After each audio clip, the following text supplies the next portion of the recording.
اللهم صل وسلم وبارك على سيدنا محمد وعلى اله وصحبه وسلم. انا ايمان ودي قناتي. لو اول مره تشوفيني ما تنسيش تعملي اشتراك وتفعلي زر الجرس وتعملي كومنت حلو.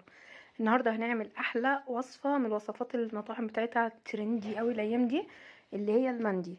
تمام، فاحنا بقى ايه، ولا هنروح الشيخ المندي ولا هنروح عنتر ولا هنروح اي حته. احنا هنجيب اللحمه في البيت وهنعملها، وحسب اختيارك لنوع اللحمه حسب ما هتيجي التست اللي بيتباع بره. احنا هنا جايبين عجالي، فلو انت عايزه تجيبي ضاني هيديكي طبعا التست اللي هو الضاني اللي بره. بقى هتجيبي ربع فخده، هتجيبي مش عارفه ايه، ايا كان نوع اللحمه اللي هتجيبيها هتبقى حلوه. انا جبت القطعيه وقلت للجزار اقطعها لي حته واحده علشان خاطر ما يلمهاش ليكي من على القرمه. يعني الجزارين ساعات لو انتي ما انتش فاهمه هيلملك الحتت من على القرمه، ومش هيبقى الحته من نفس النوع، فهتلاقي حته اللحمه حته حلوه وحته مش حلوه مش عارفه ايه كده. لو انتي ما يعني مش واثقه في الجزار بتاعك قولي اقطع لي حته اللحمه كلها قطعيه واحده. فهنا كده قطعها لي قطعيه واحده، وابتديت ان انا هقطعها خلاص. وهنا بقى وصفه المندي هيبقى ليها طريقتين.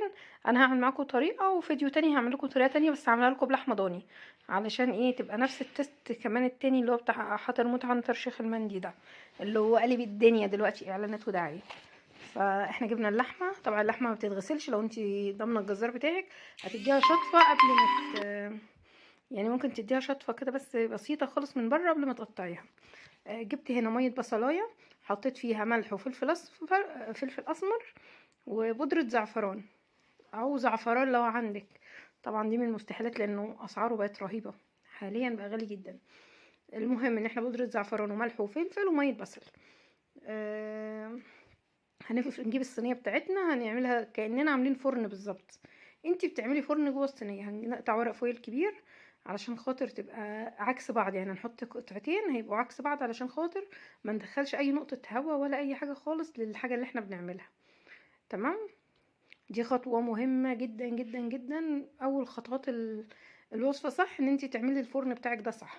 انتي هتطيبيها في فرن البوتاجاز علشان خاطر هي تاخد حوالي ساعتين الا ربع على نار هاديه. يعني في الاول بتحطيها نص ساعه على نار عاليه او عاديه 200 مثلا كده، وبعد كده بتحطيها ايه على نار هاديه. هنا جبت ميه سخنه كوبايه واحده، يعني مش يعني كوبايه شاي عاديه. تمام، وفردت عليها ورق الزبده، طبعا الميه تحت ورق الزبده. ولبست بقى الجلافز بتاعي وابتديت ايه اخد كل تنتوفه السوائل دي كلها، وابتدي ايه اقلبهم كده مع بعض. ادعك اللحمه كلها بالخلطه دي وانزل بيها في الصينيه. طبعا الخلطه دي هتديها بقى الطعم اللي هو طعم المندي، مع ان هي طيبه طبعا مكموره، طيبه يعتبر على بخار. فبتديكي طعم تحفه. الميه دي عشان الصينيه ما تتحرقش، وعلشان البخار من بره كده هيسويها ويخليها تحفه من غير ما يبقى الميه بتلمسها خالص. يعني احنا هنا الميه مش لامسه اللحمه نهائي. هنا كده ننزل بقى على البهاريز بتاعتنا دي ونغطي بقى ورق الزبده، وبعد كده نحط ورق فويل ونبتدي ايه نكتمها حلو. هنا كده احنا لفينا، نجيب بقى ايه ورقه فويل تاني نحطها فوقيهم. اهم حاجه الفرن ده الفرن بتاعك اللي انت بتعملي فيه المندي. طبعا باقل تكلفه وبدل حله الضغط وبدل اي حاجه خالص، احنا بنعمل الكلام ده في فرن البوتاجاز عادي. نغطي بقى الصينيه كده ايه لفتين فويل كده محترمين، نكون مولعين فرننا والسخن. ندخل الصينيه نص ساعه او 25 دقيقه، وبتهدي النار خالص على نار هاديه جدا جدا جدا، يعني تقريبا اقل درجه حراره في الفرن بتاعك. او لو عندك فرن كهرباء اظبطي درجه حراره قليله وسيبيها ساعتين الا ربع بالظبط. الوقت كله ماكسيمم ساعتين الا ربع، يعني بين وقت النار العالي بالواطي. جبنا الرز البسمتي، ده الرز البسمتي الهندي، نحط له ميه مغليه ونسيبه نص ساعه. يعني انتي بتنقعي الرز الوقت اللي النار عاليه فيه على اللحمه، وبعد كده بتروحي مصفيه بقى وعامله الاكل بتاعك. دي المكونات بتاعتنا هنقولها بقى واحنا شغالين كده. نجيب الحله نحط فيها شويه زيت.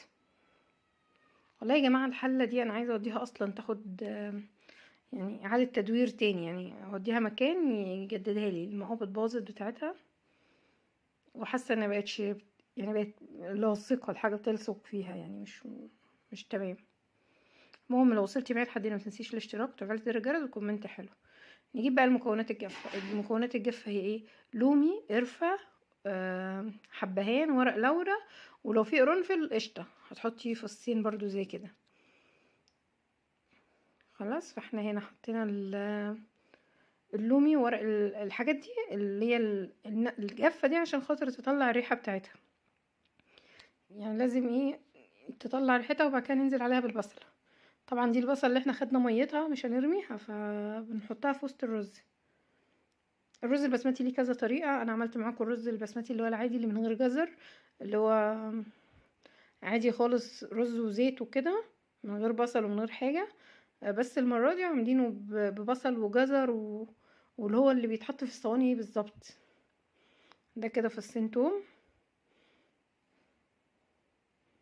برضو، من اول ما الريحه بتاع الحاجه تطلع بس، يعني انتي مش بتحرقي البصل ومش بتحرقي التوم وتحمري والكلام ده، لا انتي الريحه بس بتطلع كده، تقلبتين والحاجه تدبل، بتنزلي بايه باقي المكونات. ده الجزر بتاعنا، دي جزرايه مبشوره، طبعا بتدي لون حلو قوي. لو ما حطيتيش بودره زعفران بعد كده هتبقى اللون حلو، حطيتي برضو بتبقى ايه طعم ومديه غناوه للرز اساسا.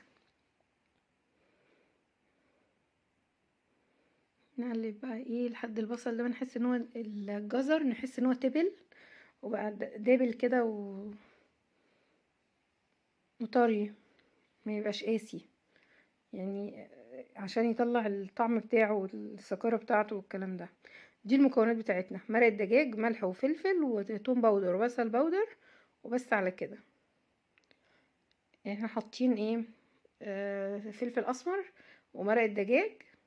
انا حاطه كيس ونص على كيلو الرز، ونص معلقه توم باودر ونص معلقه بصل باودر ونص معلقه ملح صيني. يعني في ملح كده بيتباع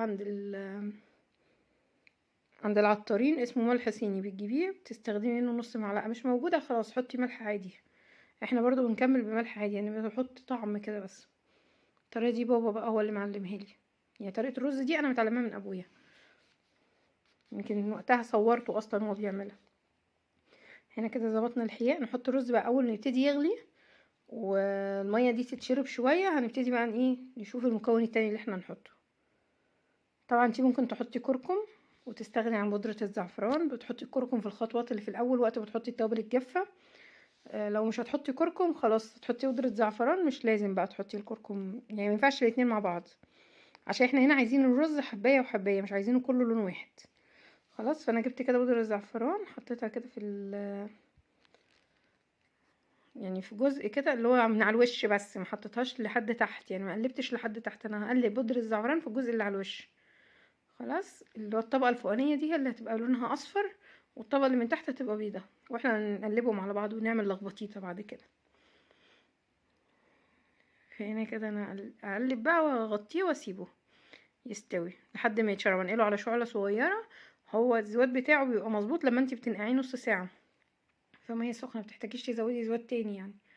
ما شاء الله، الله اكبر، ده شكله. نبتدي بقى نطلع الحركات اللي هي دي، عشان دايما بتيجي تحت سنان الواحد الحبهان والحاجات اللي زي كده.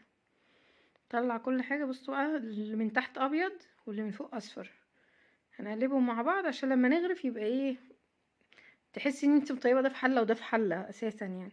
طبعا ده كله اللحمه بتاعتنا في الفرن، احنا الرز اتعمل واللحمه لسه في الفرن على نار هاديه. غلي بقى الصينيه، ولا اجدعها ايه مطعم. شفتوا الحله مش عايزه حرفه ما تتغرف كده، لازم اشيل بالمغرفه واعمل عشان خاطر ايدها مكسوره. بس يا جماعه انا الرز ايه نصه اصفر ونصه ابيض، فجميل قوي ان انت تلاقي كام حبايه بيضه كده، مش مصفرة. المهم ان احنا نرص على وشه اللحمه دايبه جدا، مستويه حلو. طعمها بصوا خطيره خطيره خطيره. ولو اول مره تشوفيني ما تنسيش تعملي اشتراك وتفعلي زر الجرس وتكتبوا لي كومنت حلو كده، وقولي ايه الوصفات الجايه اللي انتوا عايزين نعملها لكم، حلويات ولا حوادق يعني، عشان ايه نشوف كده الدنيا فيها ايه. هنا بقى كده كان اللحمه طلعت، بصوا بقى الشكل، خلاص بتغلي، يعني هي طالعه بتغلي. طبعا دي البهاريز بقى اللي هي البخار بتاع الميه وكده، فممكن تحطي اقل، يعني ممكن فنجان صغير ميه ما تكتريش. لكن انا بصراحه انا اعتبرته انه عامل زي الصوص اصلا، كان طعمه تحفه. الحاجات البهاريز بتاع اللحمه نازله فيه ده كان جميل جدا. بألف هنا بقى. بصوا اللحمه عامله ازاي،